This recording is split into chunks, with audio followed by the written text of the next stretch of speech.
This is Cerebral Cinema. Movies of the mind.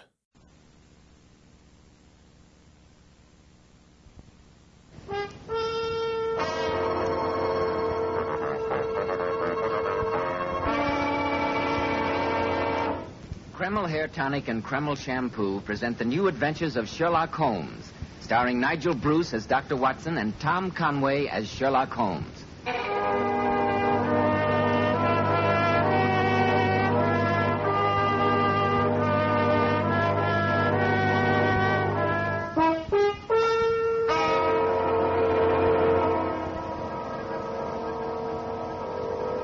Now, once again, it's time to renew our weekly visits with that genial host and incomparable storyteller, Dr. Watson. And here he is, waiting for us in his comfortable and familiar study. Hello, Dr. Watson. It's mighty good to see you again. Good evening, Mr. Bell. Good gracious me, it's a long time since you last dropped in to see me. Too long entirely, but I'm certainly glad to be back. I'm glad to have you back, my boy. This seems like old times. Thank you, sir. By the way, I heard you had quite a trip this summer. Went back to England, didn't you? Yes, Mr. Bell, I must say I had a very delightful time renewing old friendships. Incidentally, I think you'll be particularly interested in one visit that I made. It was to the vaults of Cox's Bank in Charing Cross. Cox's Bank? Oh, that was the home of your old black tin dispatch box, wasn't it? The one that contained all the notes on your adventures with the great Sherlock Holmes? It was, my boy. You have a very good memory. And by any chance, is that the box standing there on your table now? It certainly is. I brought it back with me. You see, I found it contained a veritable treasure trove of material. Notes on adventures that I'd forgotten, and in some cases, stories that Sherlock Holmes insisted must be published during the lifetime of certain famous people involved. Phew, that certainly is a treasure trove. Do you mind if I take a peek in the sacred box, Dr. Watson? Not at all, Mr. Bell, not at all. Must be papers all tied up in tape. An old signet ring. Oh, that just a token of the Duke of Bedford's esteem. Never did fit. Hey, what's this, Dr. Watson? A small dog collar. Yes, my boy, a small dog collar. And it brings to mind one of the most exciting, bizarre adventures that Sherlock Holmes and I ever encountered. I always referred to it as the adventure of the Stuttering Ghost. Stuttering Ghost? That sounds provocative, Dr. Watson. I hope you'll find it so, Mr. Bell. In just a moment, Dr. Watson will tell us the story of the Stuttering Ghost. But first, I'd like to ask a question. Men, wouldn't you like to feel that your hair always looks its best? That it always appears neat and attractive? Then let me suggest Kreml Hair Tonic. This famous modern hairdressing has been especially developed to keep wild, unruly hair handsomely groomed all day. Not a lock out of place. And Kreml gives the hair such a nice, rich luster, too. Yet it never leaves the hair feeling or looking greasy or sticky. Why not buy a bottle and prove to yourself that Kreml is tops for better groomed hair? Kreml, Kreml Hair Tonic. Now, Dr. Watson, the floor is yours. Well, Mr. Bell, the story began on a certain September afternoon in, more years ago than I like to admit. Holmes and I were seated in our Baker Street lodgings, having returned a few hours previously from a much-needed holiday in Devonshire. Though our trip had proved far from restful as far as I was concerned, I could see that the change had worked wonders for my old friend. There was a distinct touch of color in his usually pale face, and I knew by the sparkle in his eye that he was happy to be back in harness, as he sat there skimming through the letters that had accumulated during his absence. Watson, has it ever occurred to you that the entire course of history might have been changed, probably for the better, if paper and ink had never been invented? Oh, rubbish. It's good to be back in Baker Street again, eh, Holmes? Yes. Back to the routine of stupid letters from stupid people after 2 peaceful weeks at the seaside. Peaceful? And you spent most of your time solving the problem of the lifeguard, the calabash, and the dying nursemaid. Merely a routine matter, Watson, though it did have its points of interest. Anything startling in this morning's post? The usual trivialities. The Duke of Greenock suspects the Duchess of planning to elope with the under footman. Oh, knowing the Duke, I can't say that I blame her. Quite. Doesn't anyone use imagination in committing crimes anymore? Aha.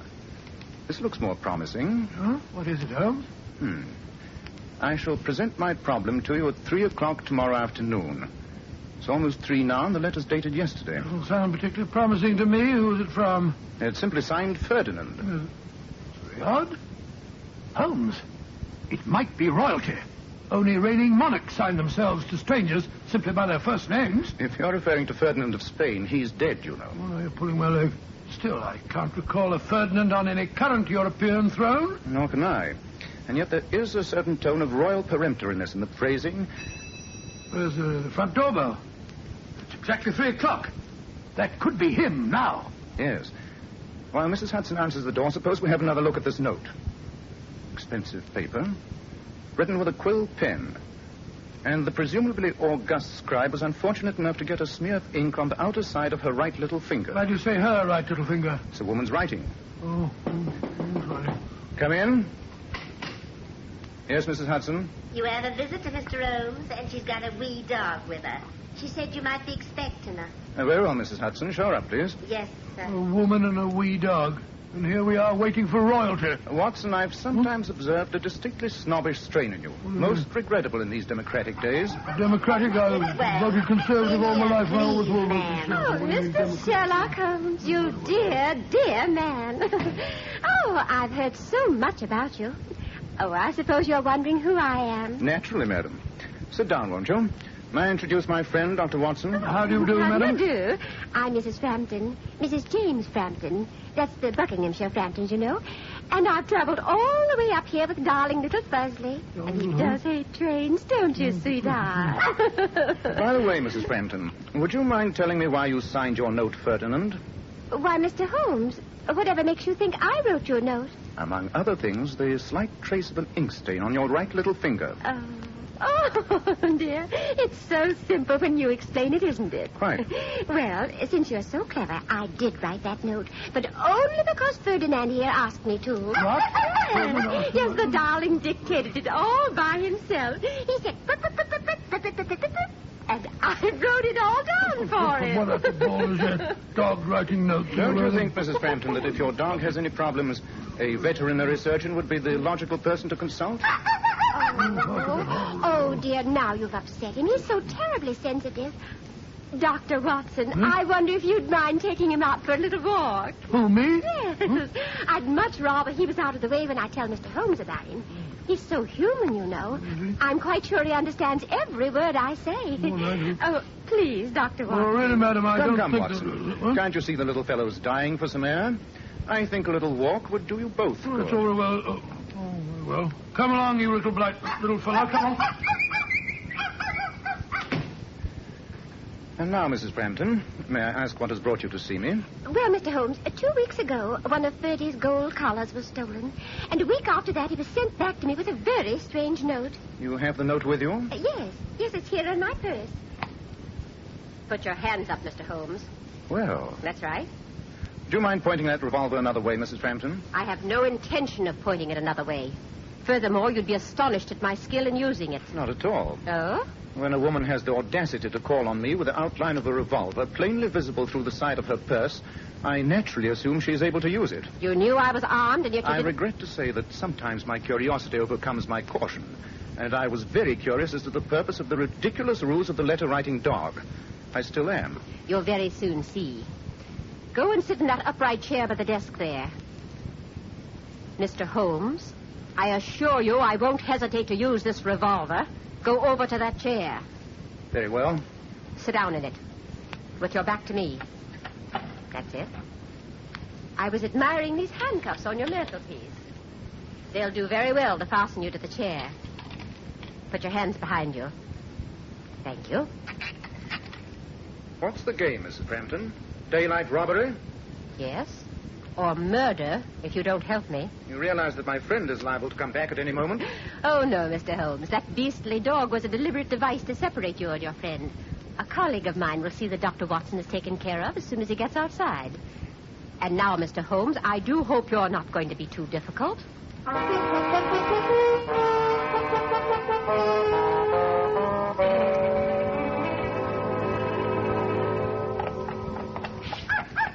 Come along, you stupid creature. You don't have to sniff every... Come on. Playing nursemaid to Pekingese. Hope I don't run into anyone I know. Come on, you little brute. Come on. Excuse me, Governor. Yes. You got a match? A match? Yes, I think I have. cool, you know, off a nice little dog, Governor. What's his name? His name? Never mind. You come here now. Why, you scoundrel, put down that piece of lead pipe. Get out from under my feet, you nasty dog, you. You would you? Oh! You blimey, Governor, you nearly broke my arm.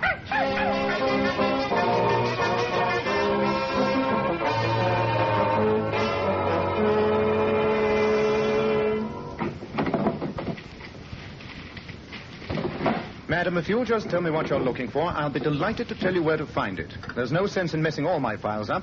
I want your records of the Rothier case. In the third drawer of this cabinet. Oh. Well, here we are. N-O-P-Q Randall. Rothier. Well, thank you, Mr. Sherlock Holmes. Ah, there's the rescue party. But it can't be Dr. Watson. Alfie was to take care of him. Dr. Watson has resources that might surprise you. Sometimes they surprise even me. Well, I've got what I came for. Holmes, I had the most amazing experience. Yes, you were set upon by a ruffian in the street. Fellow asked for a match and then... How did you know? Elementary, my dear Watson. Huh? Now, please get the key off the mantelpiece and unlock these handcuffs. Good heavens. Who trussed you up like that? Mrs. Frampton, at revolver point. You see? If you hadn't made me go out with that silly little dog, She would never have revealed her purpose in coming here. Watson, the whole thing was a plot to gain access to my files on the Rothier case. The Rothier case, why that... Hurry up with that key, will you, old chap? Yes, of course. There you are. I say, how did that woman get out? Obviously down the back stairs, as you didn't pass her on the front. I assume her accomplice got away, too? Yes, he wouldn't have if I hadn't tripped up over the dog leash. I left the silly little beast downstairs with Mrs. Hudson. Suppose we see if our caller took anything of any consequence. But, Holmes, why should anyone go to such fantastic lengths to steal the file on a criminal case that happened years ago? That's what we have to find out. You recall the Rothier affair, Watson? Yes, I could do. Something to do with a jewel robbery, was it? Yes. Rothier and his English accomplice, a gentleman known as Stuttering Steve Hacker, stole the famous Shrewsbury emerald. Yes, of course. The jewels were never recovered, but I was instrumental in bringing the men to justice. I remember it now. Rothier was killed resisting arrest, wasn't he? Yes, and Stuttering Steve Hacker was sentenced to 7 years in Dartmoor. By George, Watson, I recall reading a small item in yesterday's paper that told of Hacker's death in prison. That's the answer. You mean that on his deathbed, Hacker might have told someone the secret of where the jewelry is hidden? Precisely. And the key to that secret must lie in these files. Let me see. Yes, I recall the case vividly now. There was a small piece of paper found on Rothier's body. An apparently meaningless series of numbers and figures. It was here in the file. Now, she's got away with it, Watson. I deserve to be kicked from here tonight. Holmes. Now, listen to me. I was going through the file a few weeks ago, making some notes for my stories, and I remember coming across that slip of paper. I copied the figures down in my notebook. Bravo, Watson. I don't know what I'd ever do without you. So just a minute. Here they are. Here we are. Here are the figures. T2N302S50. What the deuce does it mean, Holmes? I don't know, but I think I may have a glimmering. Get your coat and hat, old chap. The game's afoot. Where are we going? To Scotland Yard. And then I hope we'll be on the track of the Shrewsbury emeralds.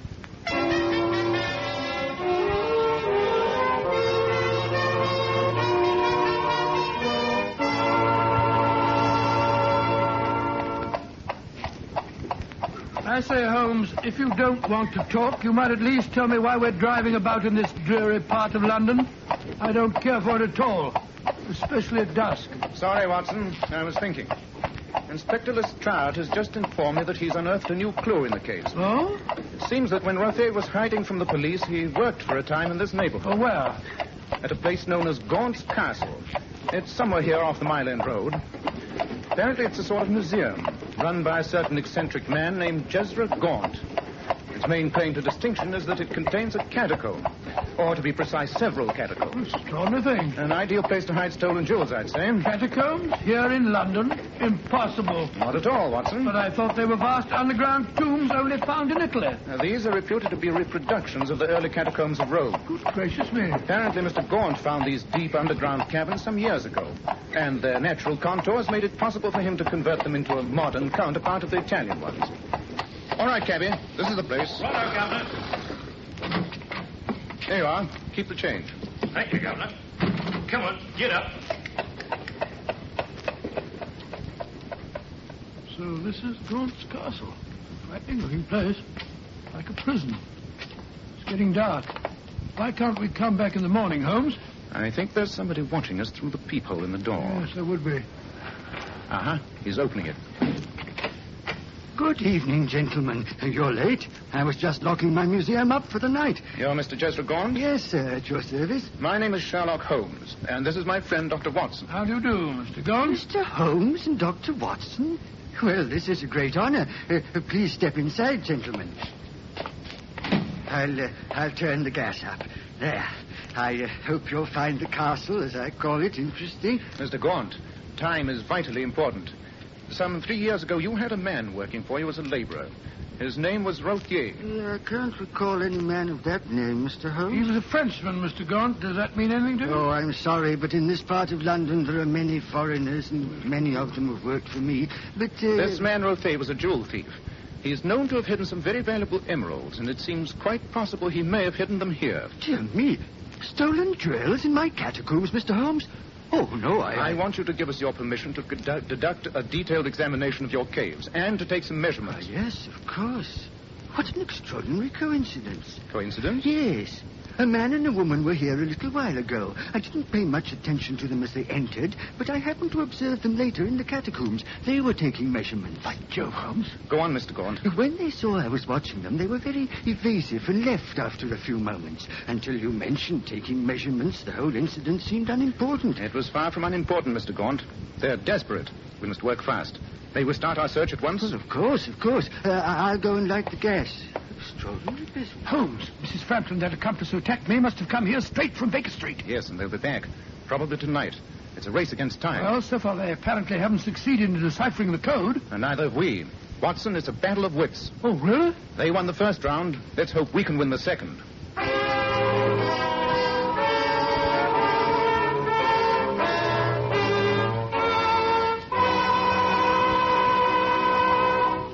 Dr. Watson will continue his story in just a moment. In the meantime, I'd like to say, and just see if you don't agree with me, any man who wants that modern, prosperous appearance should certainly use a hairdressing.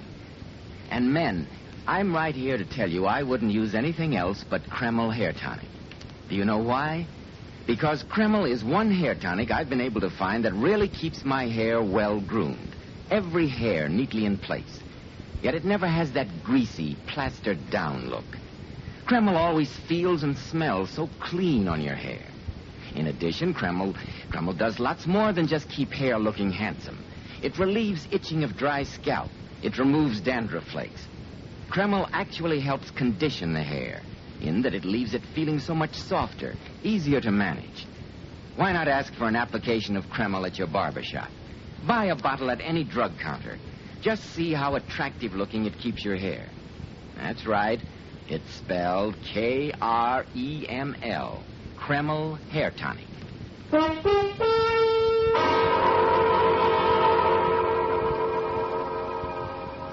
Well, Dr. Watson, how did you and the great Sherlock Holmes make out when you explored the underground caves? For that first hour, we searched that strange place exhaustively without finding a clue. Then I remember we descended into one of the deepest and darkest caves. Must have been a weird picture as we stood there, our voices echoing hollowly. A vast black chasm yawning in front of us, and a feeble flicker of gaslight throwing a pool of light on the piece of paper which Holmes held in his hand.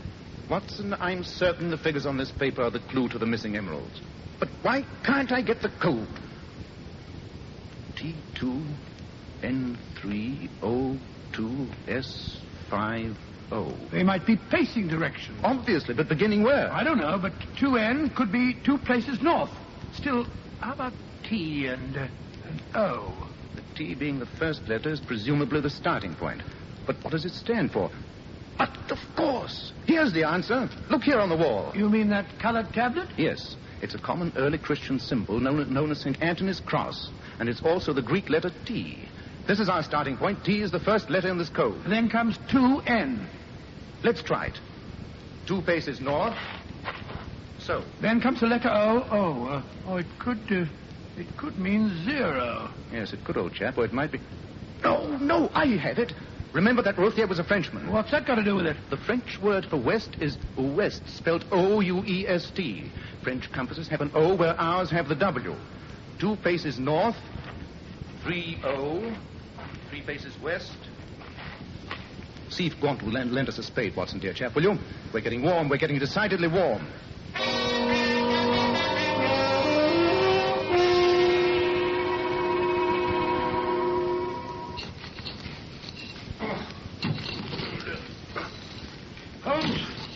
Holmes, I think we've drawn a blank.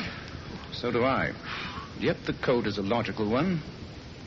2 faces north, 3 west, 2 south, 5 wait. Wait a minute. Faces are inaccurate, Watson. They vary. A man would surely leave his records in carefully measured feet. Here's a tape measure. Why don't you try measuring it out in feet? Thanks. Now, 2 feet north, 3 west, 2 south, and 5 west. Would be here. Give me the spade, Watson. I'll do the digging this time. Oh, thanks very much.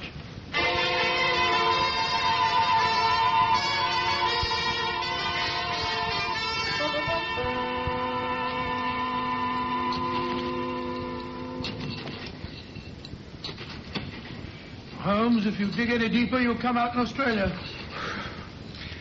And yet I know we're basically on the right track. What an unmitigated idiot I am. Watson, look on the other side of this tape measure. What's on it? It's marked in meters. Rothier was French. Now we have the answer, Watson. 2 meters north, 3 west, 2 south, and 5 west. Give him the spade again. Yeah. If I'm wrong this time, I'll retire from my profession. What's that? That's a metal box. Watson, unless I'm very much mistaken, we've found the Shrewsbury emerald. Great Scott! Box is a little tarnished, a little rusty, but its contents are undamaged. Look at these emeralds, Watson. Aren't they exquisite? In this gaslight, they look just like liquid jade. Quite a poet, aren't you, Dr. Watson? Oh, hello, Mr. Gaunt. You quite startled me. We've found the treasure. I'm so glad, gentlemen. You've done the hard work for us. Look out, Watson, it's a trap. Come back here, Holmes. Drop that revolver, Gaunt. I missed your friend, Dr. Watson, but I won't miss you. Stand where you are. In any case, Mr. Holmes can't get away. Fortunately for us, he's run into a cave from which there is no exit. Gertrude, Alfie. Here we are. You find it, Gertrude? Yes, my dear. Clever of them, wasn't it? I doubt whether we could have solved the code without their help. Scoundrels, I wish I'd get my hands on you. Dr. Watson, surely you're in no position to threaten. The 3 of us are armed, and your friend can't help you. Mr. Sherlock Holmes, come out of that cave with your hands up. We've won the final round. Not while I have the emeralds, you haven't. All round him out of there, blast him. It seems to me, Dr. Watson, that Mr. Holmes is being unusually stupid today. Be careful, Holmes. What? Stop me! Holmes! Holmes! Dear me, I'm afraid your friend's been injured, For Doctor. heaven's sake, let me go to him. I'm a doctor. I'm afraid I can't trust you. However, I'll tell Alfie to drag his body out here. Alfie! Never mind about Alfie. I just conked him one up before I shot Mr. Holmes. That voice. It's Stuttering Steve Hacker. But it can't be. Steve Hacker's dead. That's what you think. But he ain't dead. I bribed the prison doctor in his kite. Remember, I'm in the dark. You can't see me, but I can see you. You're standing in the light. So you better do like I say. Dr. Watson? Yes, Hacker, what is it? I remember you. You ain't a bad sort of a text assistant. I trust you more than these rats. If you don't want me to shoot, you'd better drop your revolvers at Dr. Watson's feet. I'll trust him. Go on. Drop them. You better do as he says. I think he means business. All right, Hacker. Here. Now yours, Gertrude. There. Pick him up, Dr. Watson. I've got him. Splendid, Holmes. Then hand me one. But Holmes, where's Steve Hacker? Aside from the fact that he's dead, I've no idea, old chap. I took the liberty of impersonating him, or rather his ghost, temporarily. You shot Alfie. Certainly. He was about to shoot me. But he is not quite dead, unfortunately. And now, Watson, old chap, I think it's about time we turned this unsavory little gathering over to the police.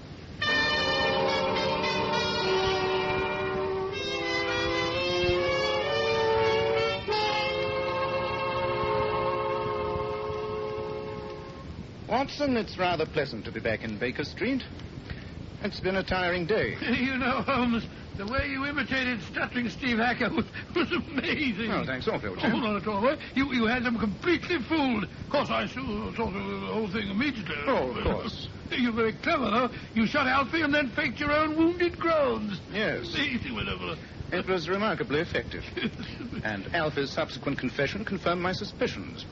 Hacker, ill and afraid of dying, talked with Alfie during his recent stay in Dartmoor and told him to find the booty and share it with Hacker's wife.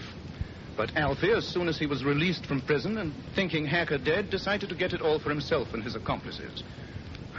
As pretty a tangle of criminality as I ever ran into. Perhaps your return to practice won't be as dull as you think. Come in. Excuse me, Mr. Holmes, but about the dog. Dog? What dog? The nice, sweet fella the lady brought this afternoon. He's still downstairs.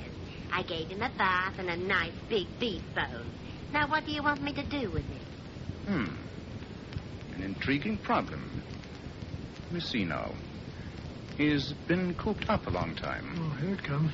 I think it'd be an excellent idea if Dr. Watson took him for a nice walk. Oh, nice walk, but Holmes, I'm very tired. I don't want Oh, to come, take a very Watson. walk. Remember, he's quite a remarkable animal. He wrote a letter. Take him for a walk. He convinced you that he was royalty and then undoubtedly saved your life. I think you owe him a little consideration, don't you? Oh, well, of course, if you put it that way, I suppose we've got it.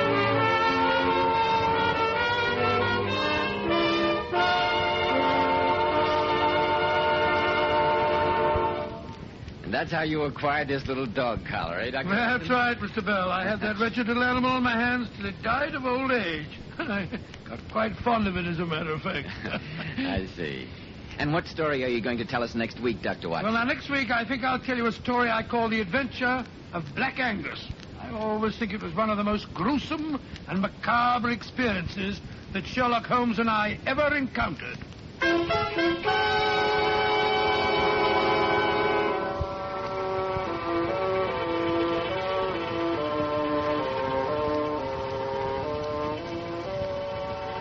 Well, look who's here, if it isn't Janie. Do you look gorgeous tonight? And your hair, it's lovely. It should be, Joe, because I always wash it with Kreml shampoo. I learned that beauty trick long ago from those Stunning Powers models. Yes, Kreml shampoo is famous.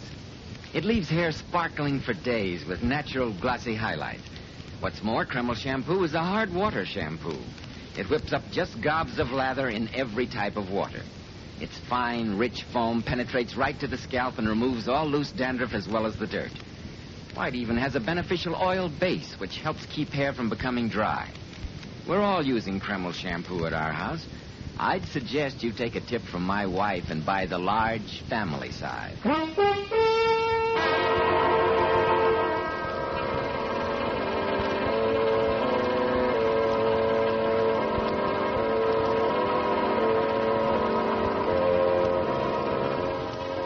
Tonight's new Sherlock Holmes adventure was suggested by an incident in the Sir Arthur Conan Doyle story, The Adventure of the Noble Bachelor.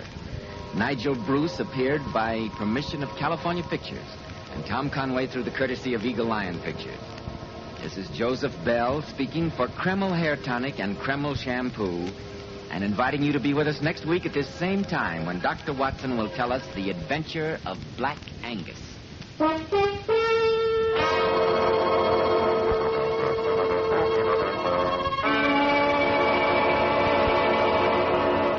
This is ABC, the American Broadcasting Company.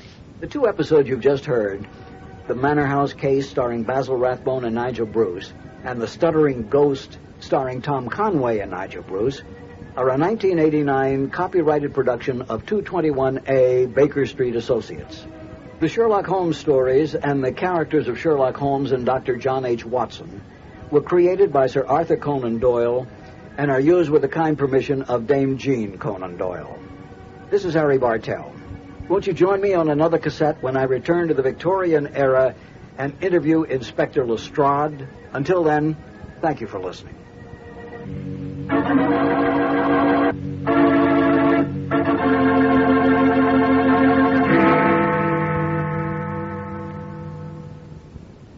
Cerebral Cinema hopes you have enjoyed this movie of the mind.